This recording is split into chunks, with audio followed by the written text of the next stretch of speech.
লন্ডনে takeaway restaurant চালানোর কথা বলে এক ব্যক্তি প্রায় £1,00,000 জালিয়াতি করেছেন। অপরাধ প্রমাণিত হওয়ায় লন্ডনে ওই ব্যবসায়ীকে 13 বছরের জন্য যে কোনো কোম্পানির ডিরেক্টর হিসেবে অযোগ্য ঘোষণা করা হয়েছে। অভিযুক্ত ব্যক্তি লন্ডনের ট্রেভিলিয়ান গার্ডেনের 41 বছর বয়সী অ্যাডাম ইব্রাহিম।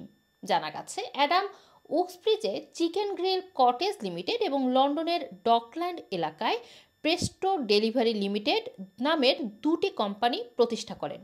এই দুই প্রতিষ্ঠানে কখনো কোনো কার্যক্রম চালু না হওয়া সত্ত্বেও তিনি 2020 সালে কোভিড বাউন্স ব্যাক লোনের জন্য মিথ্যে আবেদন করেন। ইনসলভেন্সি সার্ভিসের তদন্তে জানা গেছে লোনের জন্য আবেদন করার সময় অ্যাডাম দাবি করেন যে কোম্পানিগুলোর টোটাল বার্ষিক টার্নওভার £6,35,000 ছিল। তিনি পরবর্তীতে স্কিমের নিয়ম লঙ্ঘন করে প্রতিটি কোম্পানিকে দেওয়া £50,000 তার ব্যক্তিগত অ্যাকাউন্টে ট্রান্সফার করেন। গত 18 মার্চ লন্ডনের হাইকোর্টের একটি শুনানিতে অ্যাডামকে 2038 সালের এপ্রিল পর্যন্ত কোম্পানির পরিচালক হিসেবে কাজ করা থেকে নিষিদ্ধ করা হয়। এছাড়া তাকে £9,555 খরচ হিসাবে পরিশোধের নির্দেশ দেওয়া হয়।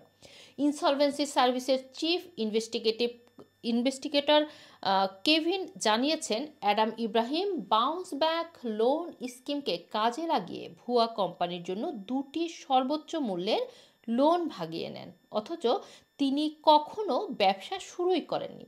কোম্পানি থেকে পাওয়া বিপুল অর্থ ব্যক্তিগত অ্যাকাউন্টে নিয়ে তিনি শর্ত লঙ্ঘন করেছে।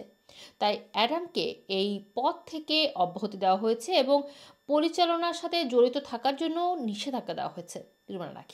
Rana TV, London.